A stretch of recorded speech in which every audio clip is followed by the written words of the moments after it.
This is the Actual Fluency Podcast, helping you become a better language learner by providing motivating weekly inspiration, as well as top tips and tricks from expert guests. And now, your host, Chris Broholm. Hello, everyone, and welcome to episode 104 of the Actual Fluency Podcast. Today, I'm joined by Alex Strick van Linschoten, who has been living quite an extraordinary language learning life, which we're going to get into in the episode itself, but I can mention just one interesting fact that he moved to Afghanistan to learn Pashto and Dari, which is quite cool. And so I don't want to keep you too long this time, and I just want to do a quick plug. If you want to support the show, a couple of bucks a month, then go to actualfluency.com/support. And huge shout out and thank you to my Patreons. You guys are the best. You guys are really awesome. Thank you for helping to keep the show running. And enjoy this episode with Alex.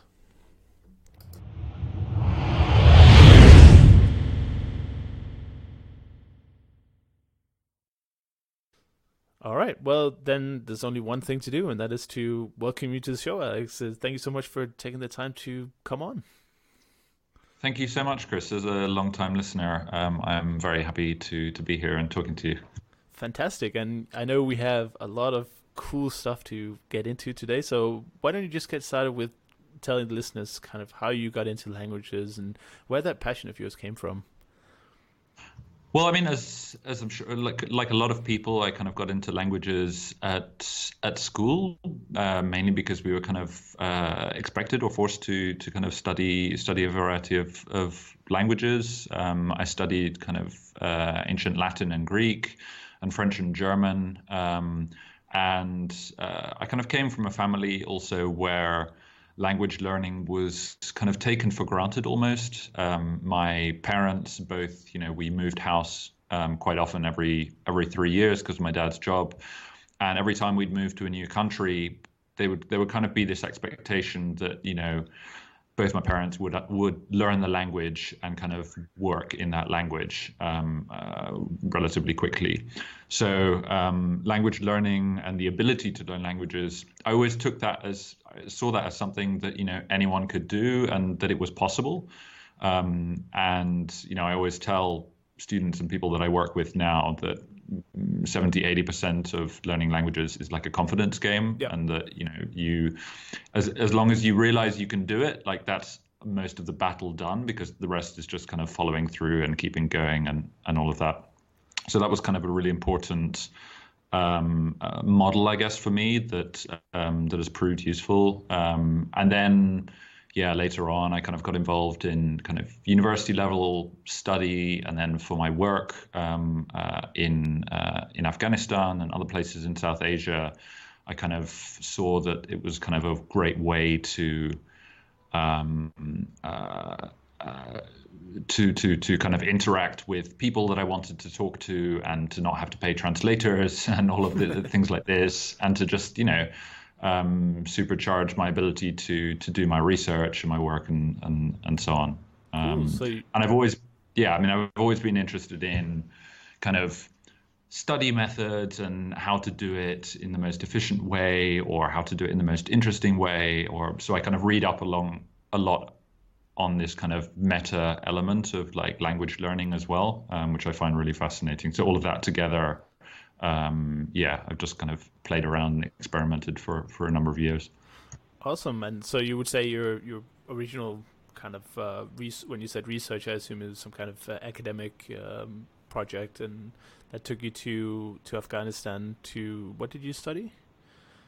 Well, actually, no. It was kind of curiosity, I guess. I'd like I said, I kind of grew up in all sorts of places when I was younger, including 3 years in Turkey, and my dad and my brothers and so on. They traveled in the Middle East, and so I was exposed to that part of the world. And it wasn't, my brother works for a kind of humanitarian organization, and he worked in Iraq and Afghanistan, so it wasn't weird for me to be interested in those kinds of places. And then in 2004, I bought a ticket to Iran, and I was just kind of curious to see both Iran and Afghanistan.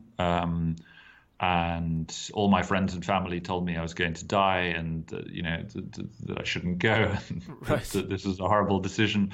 But I went anyway, and I had kind of an amazing time. And the first time I went there, I was just going as a tourist. And in fact, the first like year or two of my travels, I kind of went 2 or 3 times a year.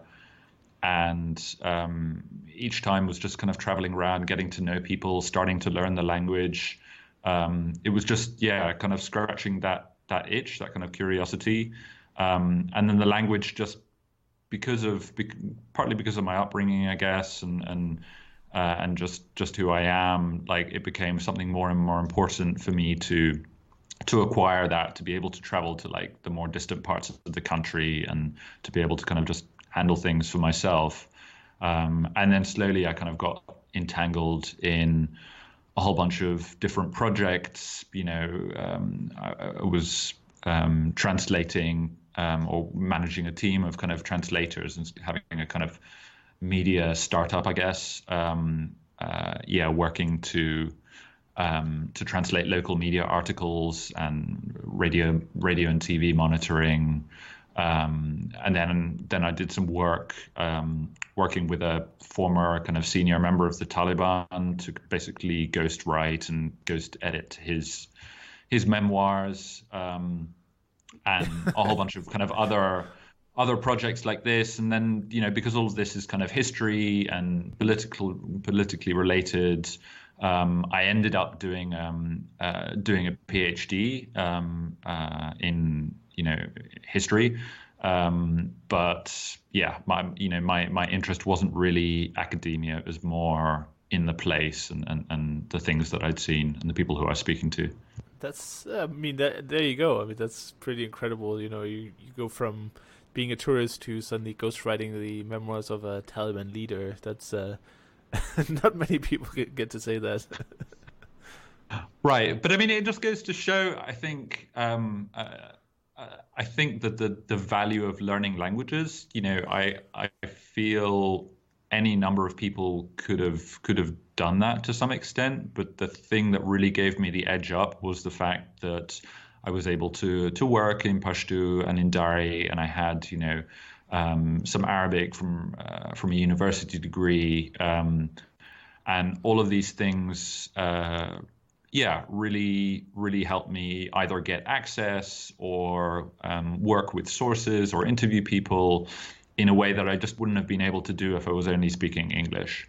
Or maybe I would have been able to do it, but it would have cost a lot more because I would have had to use translators. I just can't imagine doing it without those languages. And I think, for people coming out of like the university kind of market, languages, particularly learning kind of either niche languages or up and coming languages, or things like Arabic or these kinds of things. It's almost the easiest way to distinguish yourself in a market of thousands of other people who are getting masters degrees and so on. Like people who speak languages, like suddenly you show that you have commitment, you show that you're able to pull off kind of long-term projects, and also you can use those skills in your research. So it's like a really it has kind of multiple effects.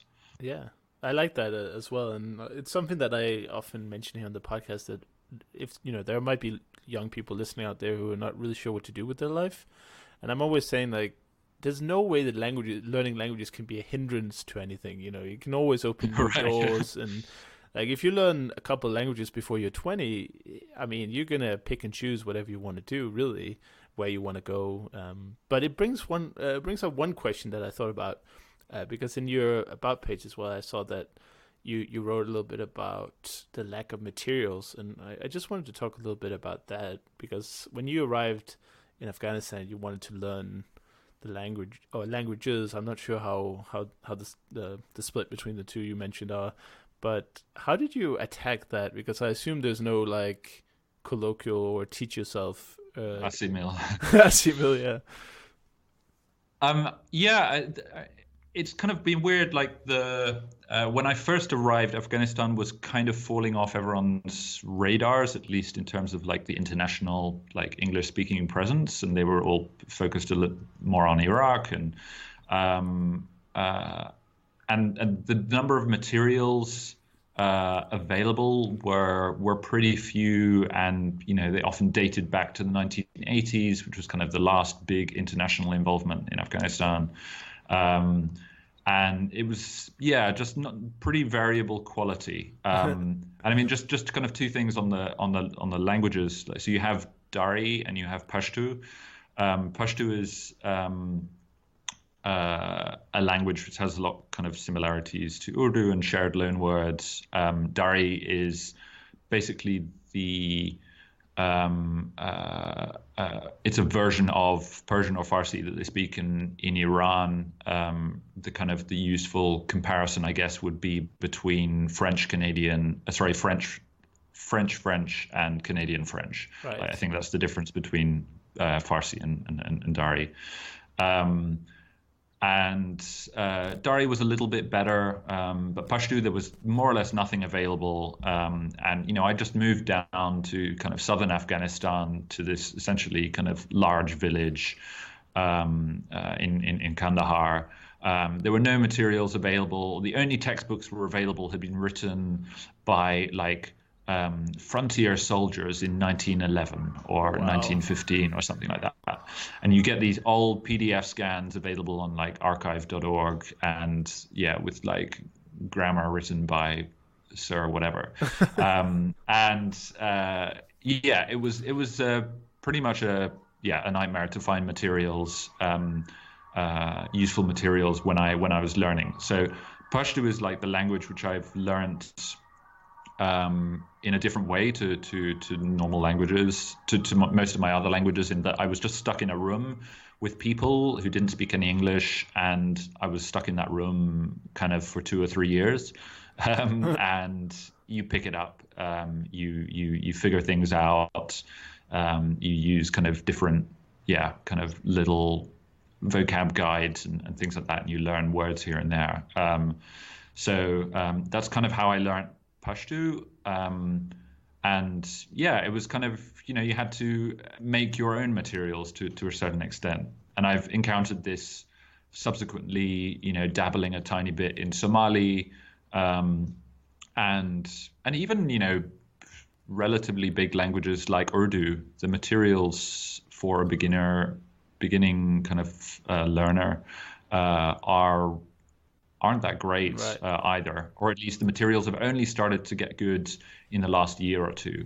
And now, if you want to learn Dari or Pashto or Urdu, in fact, there are really amazing textbooks, there are great resources, there are online materials, there are listening exercises, most of which was kind of spurred and or funded by the US military for training their soldiers, because at some point there was this idea that if only kind of soldiers could fighting in Afghanistan could speak Dari or Pashto, then things would be like really different. So they trained a lot of people, and in fact, people are still kind of getting Dari and Pashto training in the States in the kind of various language academies that they have.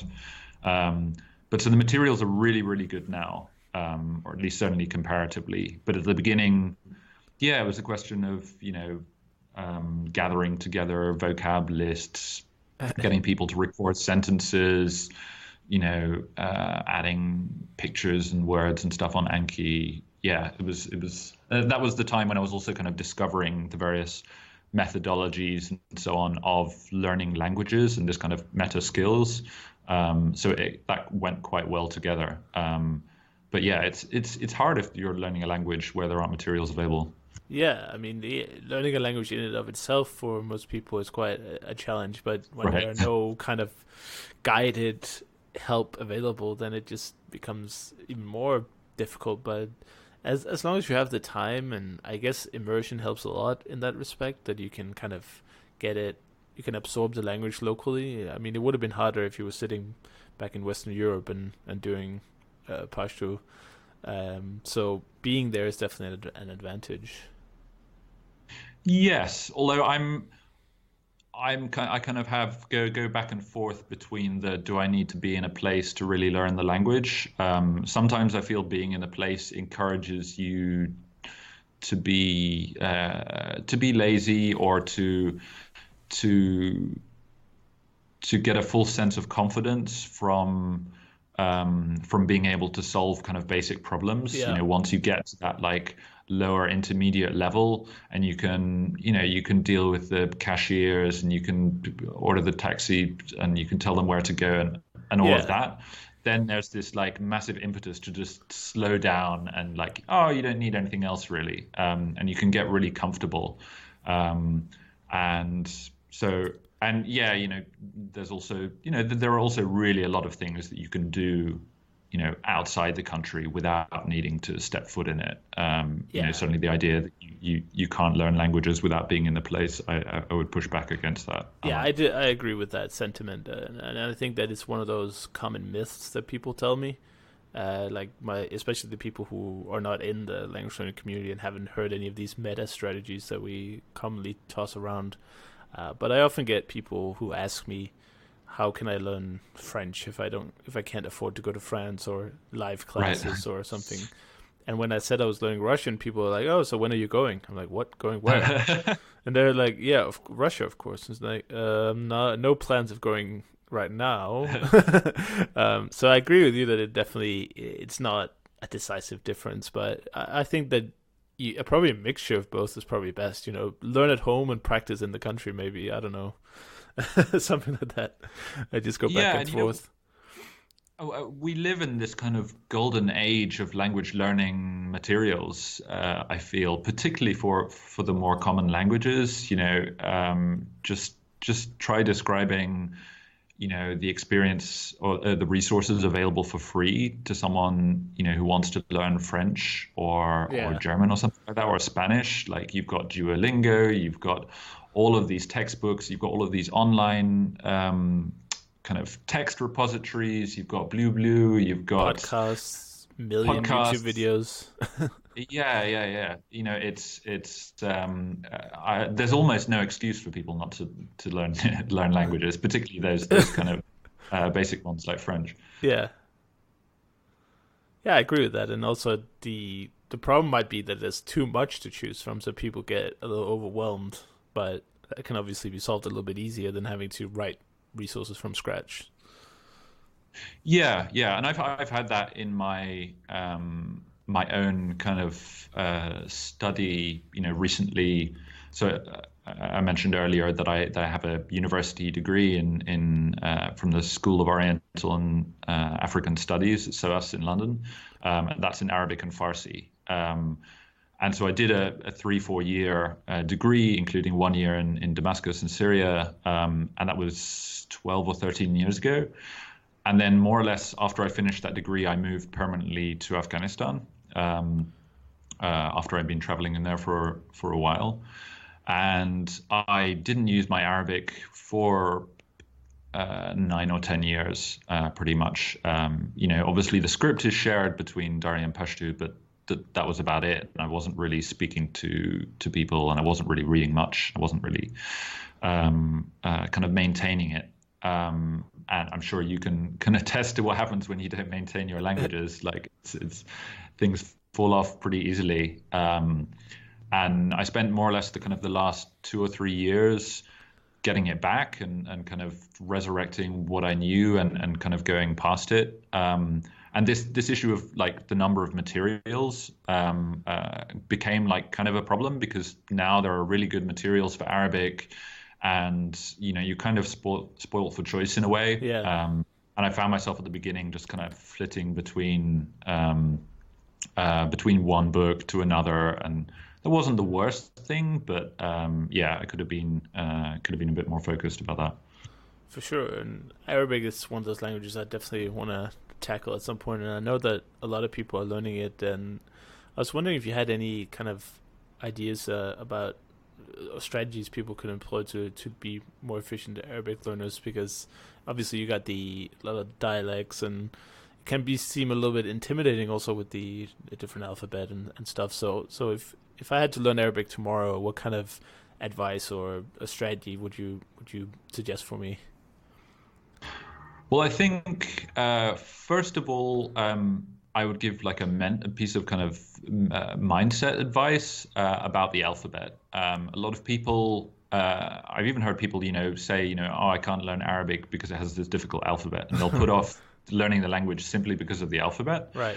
And like I remember when we were doing at our university in the first week, there was kind of a kind of meet up before classes formally started. So 1 week before classes formally started, and the teacher said, okay, and they gave us a handout of 2 or 3 pages, and it had all of the letters on it. It says, okay, you're going to go and learn the alphabet, and you're going to learn it before we start the course, in fact. And almost everyone on the course did. It's the alphabet is not actually that difficult. It's just a repetition thing, and like any alphabet, you just need to do it a bunch of times, and you'll figure it out. Like the whole reading right to left thing, this is also, it's not a big deal. So I think firstly, if you're intimidated by the script, don't be, because it's not that difficult, and if you set your expectation that it's not going to be that difficult, you'll be fine, and you'll move on to the important things faster. I do think it is important to learn the script.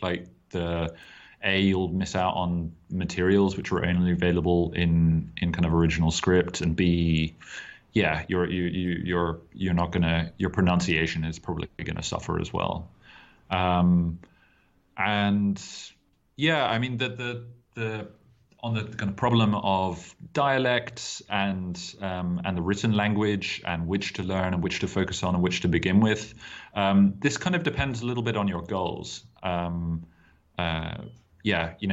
people are going to come to the Middle East, and they're going to want to really function only in kind of spoken situations, and they're never going to have to write a letter or read a newspaper article, in which case, there are a bunch of textbooks, depending on which country you want to focus on. There are a bunch of textbooks you can use and work on for those specific kind of spoken skills, and they'll start from the beginning, and they'll teach all of the grammar as well. You don't need to have studied the written language first. But for most people, if you're just kind of generally interested, I think it really does benefit to do either side by side, or start first with a good few months of the written language, because the richness of the literature is in the written language to a large extent, although you can make an argument for the spoken language having kind of riches as well. The materials are pretty good now for learning written Arabic, if you want to get serious about the language, you're going to end up having to do that. But it does depend a little bit on what kind of goals that kind of notional student would have. Right. But when you say written language, just to confirm, you that's interchangeably as modern standard Arabic, right? Yes, okay, exactly. Good. I mean, it's used in the kind of media context as well, for TV broadcasts and discussions and things like that. It's that kind of formal language and speeches.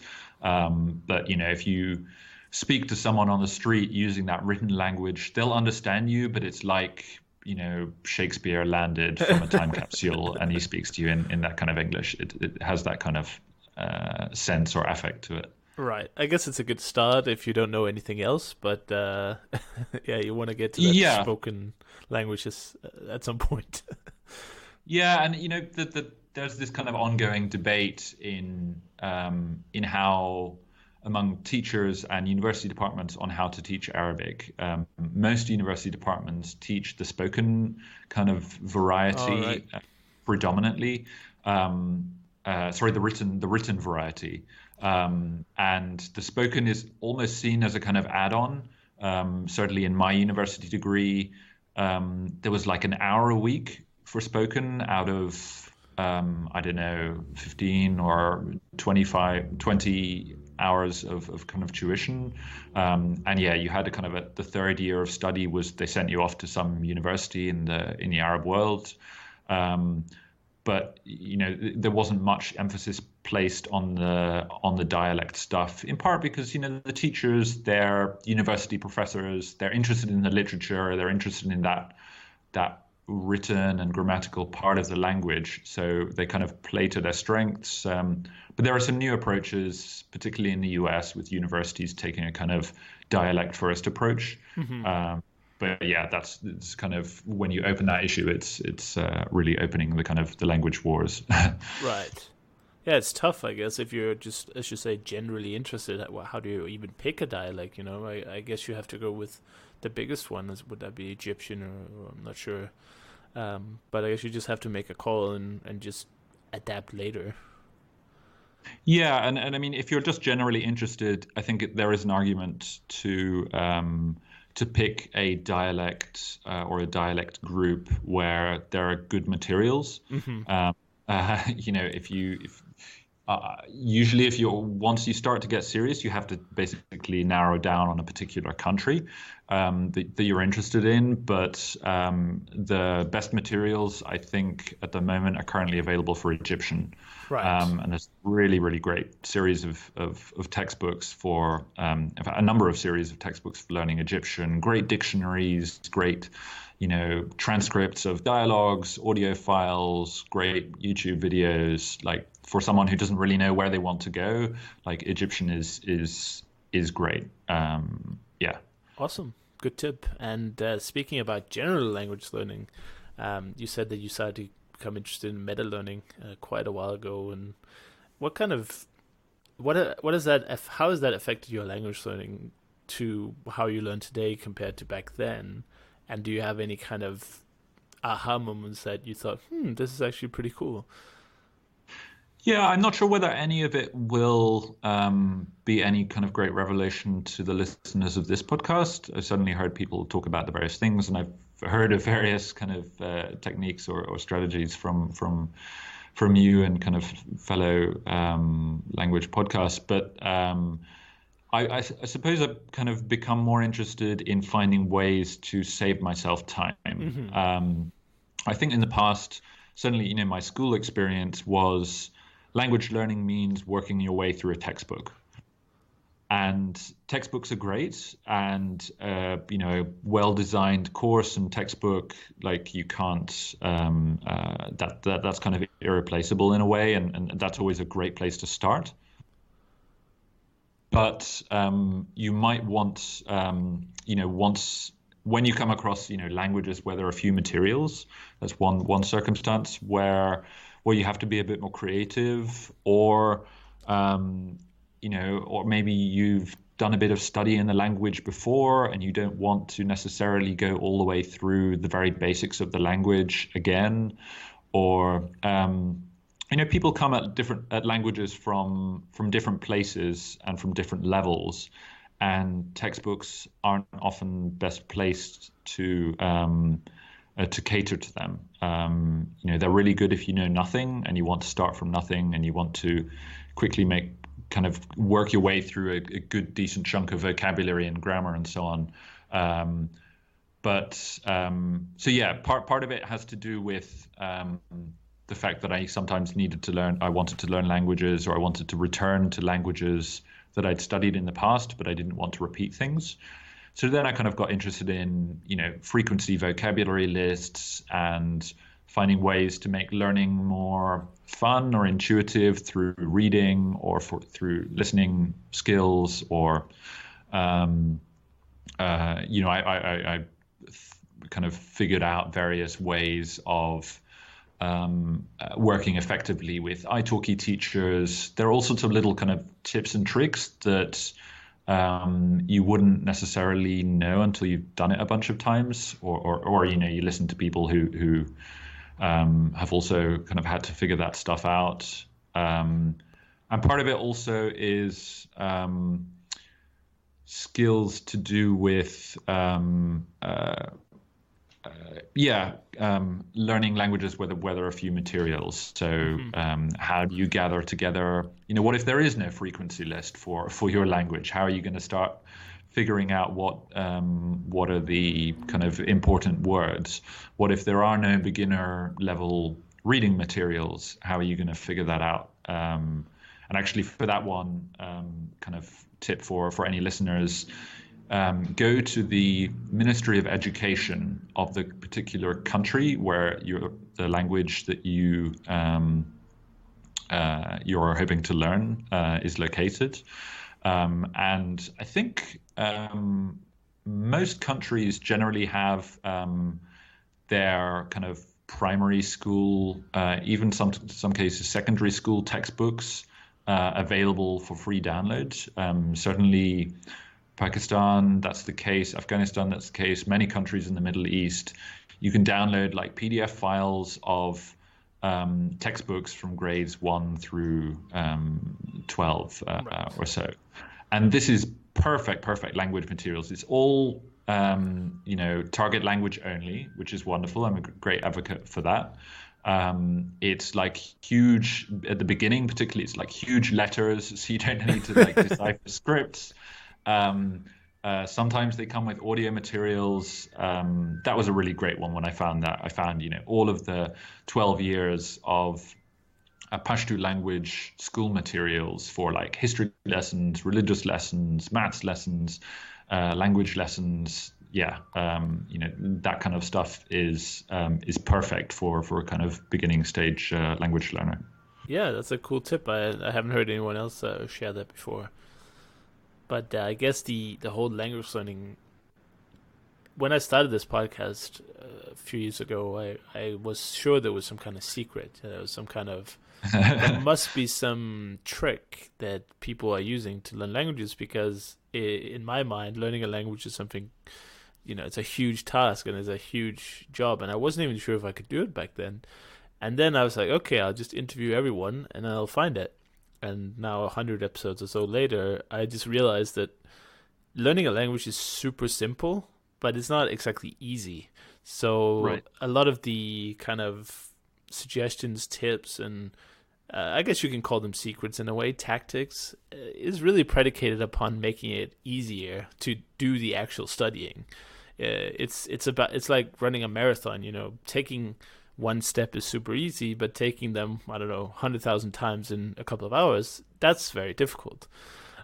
So I I kind of agree with you on that, and I guess I'm still holding out for the secret to appear one day, but mostly just making it more efficient, making it easier, making it simpler, devising these kind of methods and tools and resources that make it really easy to just work. Like you mentioned Duolingo, for instance, you got that gamification, you got the point system, you got the leaderboards, something that Memrise also shares, and a lot of other apps.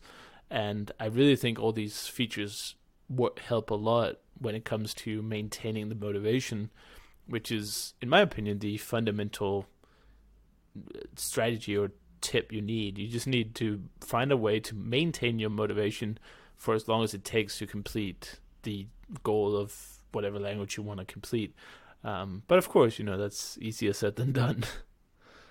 But I think there are some, there are a lot of things that people don't think of when they think of language learning. When someone says, how do you learn a language?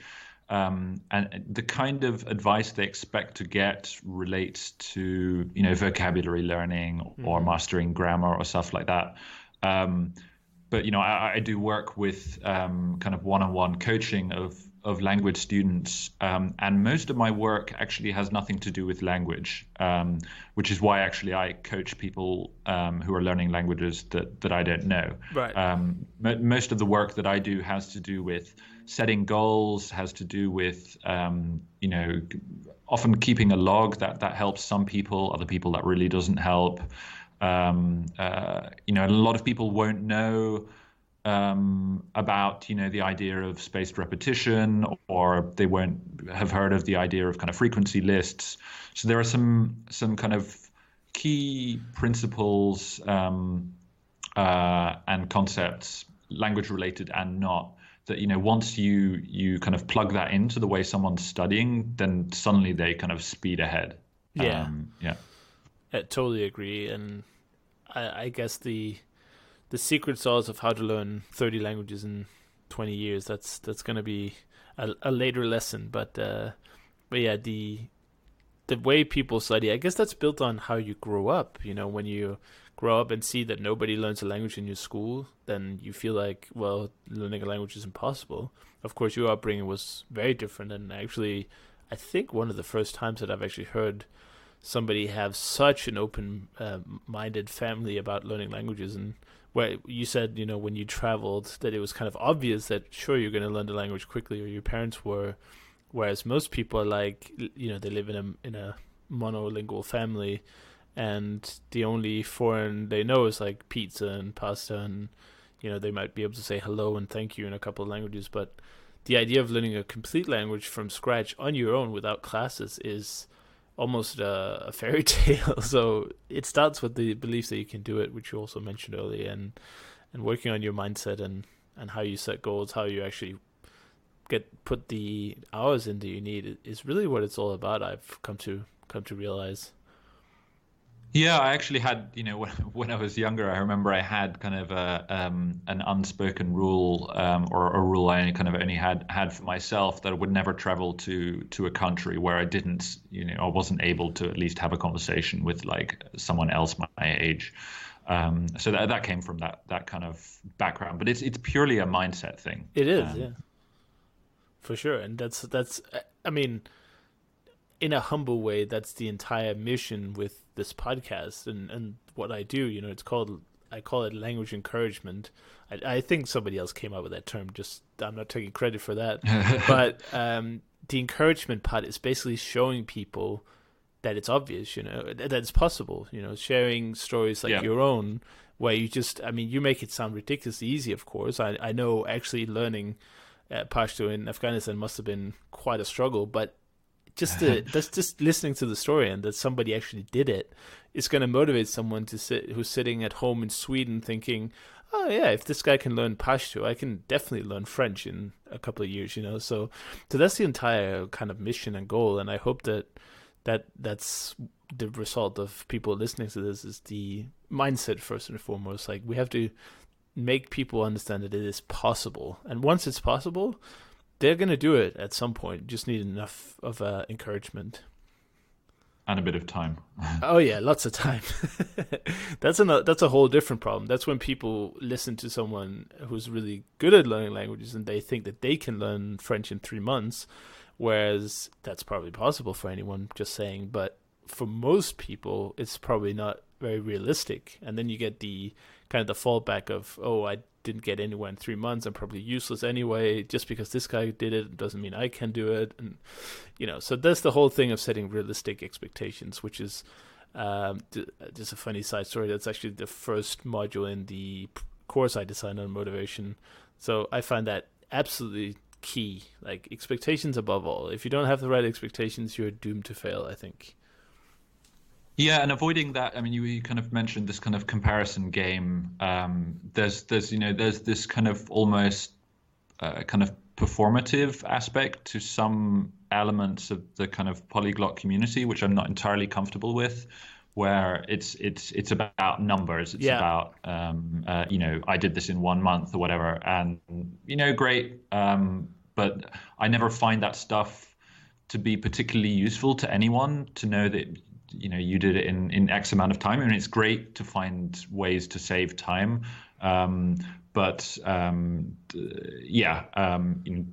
you're going to compare yourself to other people, everyone is unique. Everyone comes from different backgrounds. Yeah, everyone has different time constraints or whatever. Yeah, if everyone didn't have to work and they, someone cooked for them every day or whatever, then like you could do probably great things in kind of quick amount of time. So that kind of comparison kind of game that people play, like that's never really particularly useful for and it can work detrimentally. Yeah, I don't like it either, and in fact, I also have a lesson called "Don't Play the Comparison Game," because it's just not. There's not going to be well. Actually, comparing yourself to somebody else can be useful. The problem is that we're not seeing the whole story. Like when I see if you made a post that said, "Here's how I learned 1,000 words in French in a week," I'm not seeing how you didn't learn, 500 French verbs in a month, or, I'm not seeing all your failures. I'm only seeing your successes. I'm not seeing the times that you were, sitting on the toilet crying that you couldn't remember the word for help, or, right. Whereas, social media and blogging and YouTubing and stuff, I think it's changing a little bit now. I think the world in general is going towards a more realistic picture of, I think reality, not reality TV, but reality internet. I don't know how to say that. Basically people showing their own lives through vlogging, blogging, podcasting, whatever. I think there's been a movement in the last 5-10 years to go from everyone who's online is perfect and this is how I did X, Y, and Z, to now actually saying this shit is really hard. I failed this, I failed that, I couldn't do this.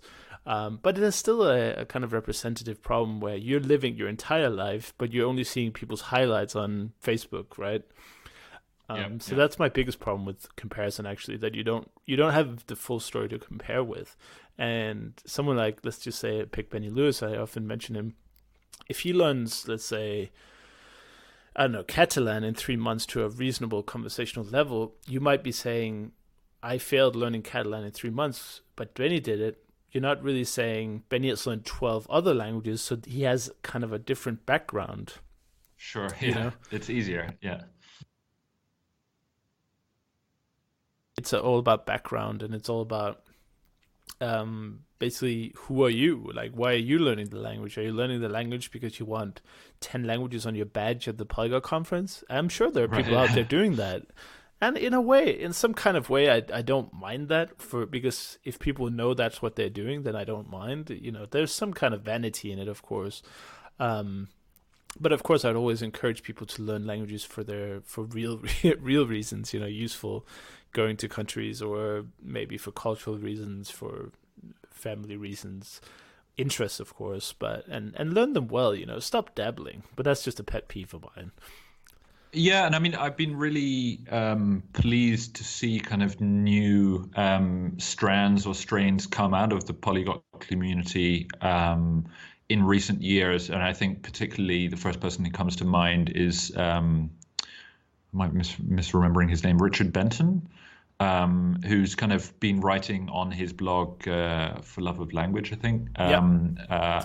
About this idea of eco-linguism and the idea of learning languages in the communities around where you live, and not just learning languages to rack them up, but learning languages to communicate, to participate in community, all of these kinds of things. So I think that's a really positive idea. For sure, and a huge shout out to Richard, because he was... I met him for the first time at the conference in New York, where he was doing a speech on that topic, community language learning, I think it was called. And it really opened my eyes, because in very homogeneous countries, I don't know if the same in where you're from, but in Denmark, it's like nobody even considers learning a bit of Turkish or a bit of Arabic or whatever the minority languages are. It's not even a thought, because you're like, well, they come here, of course they have to learn Danish, right? So when Richard was speaking, I was like, how hard would it be for me to learn like a bit of basic Turkish, a bit of basic Arabic, just to say hi and how are you, whatever. Those few sentences could make a huge difference. So I really appreciate his point of view, and I love his blog as well. He writes really well. He's sometimes a little bit too charitable, I think, and I know Rich he's listening to this episode at some point for sure. So I hope he appreciates this comment as well. Is sometimes you can't save the world every minute of your life. So if somebody decides to learn French because that's the most popular language and he wants to, that doesn't mean he's less of a good person just because he wasn't learning Somali in a city that has a big Somali presence. I don't think you have to be always spending your time charitably. So I'm spending this year learning Spanish and French primarily, but I could as well have picked Turkish or Arabic, which are the two main minority languages here, but I just feel like French and Spanish are going to give me a bigger personal advantage right now. And I might come back to the others later, but that doesn't mean that I'm sort of, I don't know what the opposite of ecolinguist is, but sometimes it gets a little bit of too bad of a rap, I think. But planting that seed of you can learn the community language to build a better community to aid integration, because obviously in Western Europe integration has been horrible for a long time, especially in Scandinavia, because it's just it's just a cultural clash. So if we can kind of reach from both sides, I'm sure it'll do wonders for the community, bring it together, try to assimilate it a little bit, because obviously you have to also protect your local values whilst at the same time respecting the new values that come in. So yeah, I really like Richard's input, both on his blog and also his presentation. And none of this is kind of black or white, right? Like it's all a spectrum between, you know, what you're capable of doing and what, you know, might benefit others, and you know, even just taking kind of little steps here and there, like all of that stuff is benefit in the long run. Yeah, and it's fun too. Like I often say, language learning is fun from the first word, because if you, let's say you're learning Greek and you run into a Greek person in the supermarket, and just the fact that you can say hello in Greek, that's a hilariously, you get a funny reaction, and you feel a little bit fuzzy inside, because they're like, what, how do you know that, you know? And obviously doing that with the community language, the local language, just learning a couple of phrases, I'm sure, you know, that would be a great response. And yeah, you can do good things one tiny step at a time. Yeah. So I really like that. But unfortunately, the time is running out on this episode. So as a last kind of comment, something that I was interested about hearing, I often call myself an ignorant Westerner, which is very accurate. But how is it actually to relocate to somewhere like Afghanistan, where, of course, the media is constantly bringing it up as this kind of war zone, and you know, you can't go outside without being hit by mortar shells and suicide bombers. So can you just take a few minutes and kind of describe that to the people like myself who have never been anywhere near the Middle East? Like, how does that, or South Asia, how does that feel actually to be a Westerner and come over? You know, it's to some extent, I could say, like, it's just like any other country. You know, there are certain things which are different, and you know, in Afghanistan there are all sorts of kind of more mundane practical problems which tend to dominate your life, like, you know, the lack of electricity or heat or things like that. Those are kind of often problems which take the forefront. Power cuts. You know, when I was living in Kandahar, we had 2 hours of electricity every 2 or 3 days. Wow. And you know, the kind of the war and the conflict aspect. Yeah, if you read kind of newspapers, you just hear about things kind of blowing up here and there, and that stuff does happen. But kind of a lot of it happens, you know, it tends to happen around certain specific places, embassies, shopping malls. You know, if you're just kind of living at home, or if you're just kind of doing your thing, particularly if you're in kind of more rural areas, often there'll be fewer problems, or you'll have much less exposure to that. And, you know, even if something is happening in one part of the city, you know, the rest of the city will be completely normal. So yeah, I mean, I don't want to kind of make it sound like living in Kabul or Kandahar is the same as living in Denmark. But there are you know, there are a lot of crossovers and similarities. Certainly, when I first arrived, it was far safer than it is now. Yet the kind of media coverage is more or less the same. So trying to get an idea of how safe or not a place is from reading kind of Western media coverage is yeah, or media coverage in general is a pretty bad idea. I mean, that's certainly something I would say. Well, it's interesting, and I guess the rudimentary nature of not having electricity and all these Western luxuries that we're so used to, that something you just get used to, or do you ever wonder, you know what, I want to go home to my, central heating and and internet or electricity all day?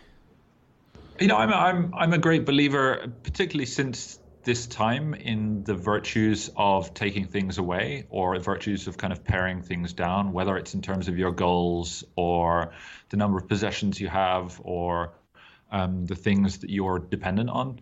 And actually, those 2 or 3 years where I was living in Kandahar more or less full time, without electricity and with all sorts of kind of problems and security issues sometimes, and that was actually kind of somewhat paradoxically like the most kind of productive time of my life so far. I wrote 3 books. Like, I researched most of my PhD while I was down there.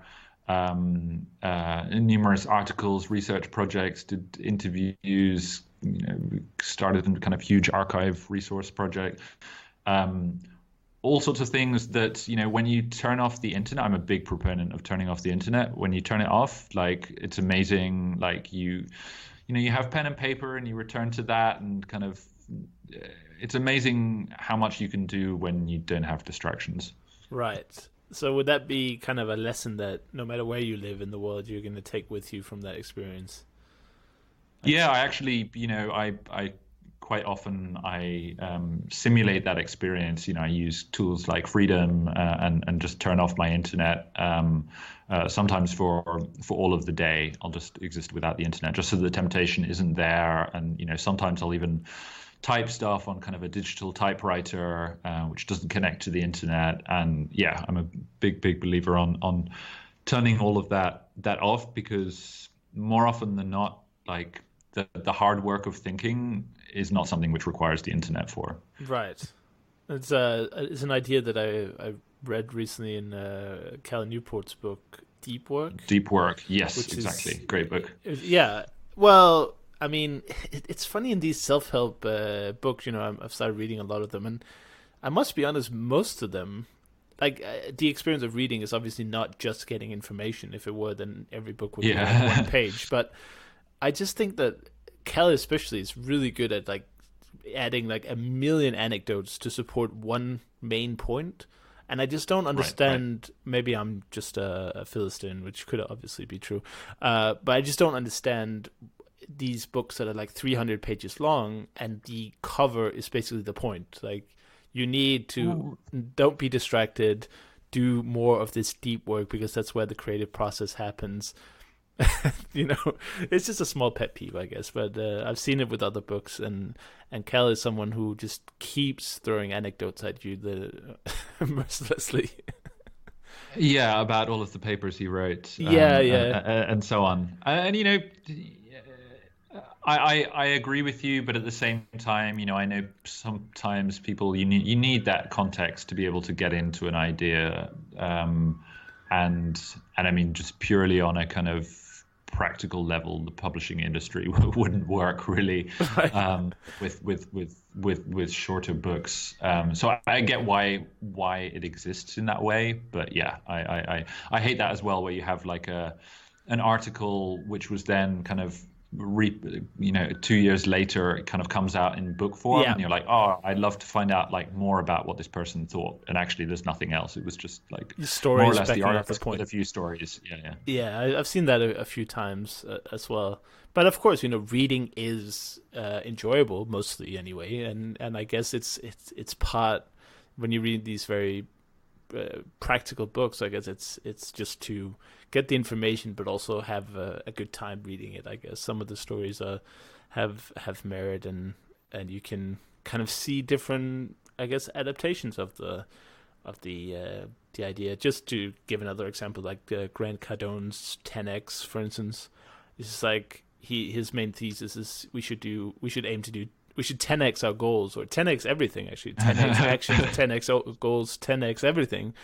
And the entire story is basically just people who 10x stuff, So right. It's not that I don't hate it. It's not that I hate it. It's just like, it's funny when you just brought it up with the concentration. And I think honestly, in this time and age, concentration is the biggest asset anyone can have, especially language learners. Because if you start to, let's say you go on YouTube to watch a video in Spanish to help you learn Spanish, and then suddenly 20 videos later you're watching how to disassemble a plug from the UK, right? Which I have done, by the way. That's a true story.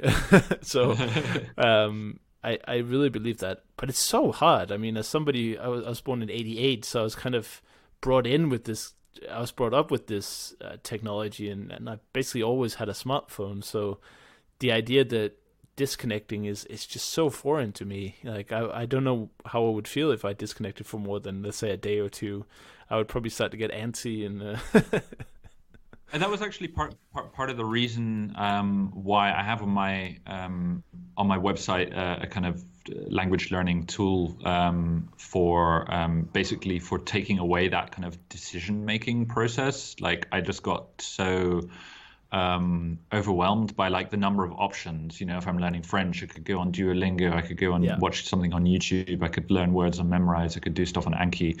And for my own kind of language learning studies, like I just kind of needed someone or something to tell me what to do. And so I designed, like I taught myself how to code to put together this thing, which basically you choose how much time you have and then it tells you something to do. And I found that really useful, just like in this kind of once I kind of turned off various bits of the internet, then I just pick a task and just do it for a period of time and commit to that. That has really kind of done wonders recently for me. Yeah, and just as a side note, where can people find out more about you and this tool and what you do? So I'm Strick VL on Twitter, where I post various things. My blog is at alexstrick.com, and my language-related stuff, which listeners of this podcast are probably related, and that tool that I was just talking about is all available at languagecoach.io. Fantastic. And that brings me back to the beginning of saying thank you so much for coming on and just sharing your fascinating story. It's for someone who is not as traveled, it's really exciting to hear some perspective on what you can do with languages, and I hope that people listening out there saw this as kind of an inspiration to learn whatever language they're learning. And I still want to say that learning any language is a huge asset and it's a huge success. You don't have to necessarily learn super obscure languages or far away languages, but of course it's fun as well. So thank you so much, Alex, and I'm looking forward to staying connected in the future. Likewise, Chris, and please keep up the good work. I really enjoy the work you do on this podcast. Thank you very much. I appreciate that. All right.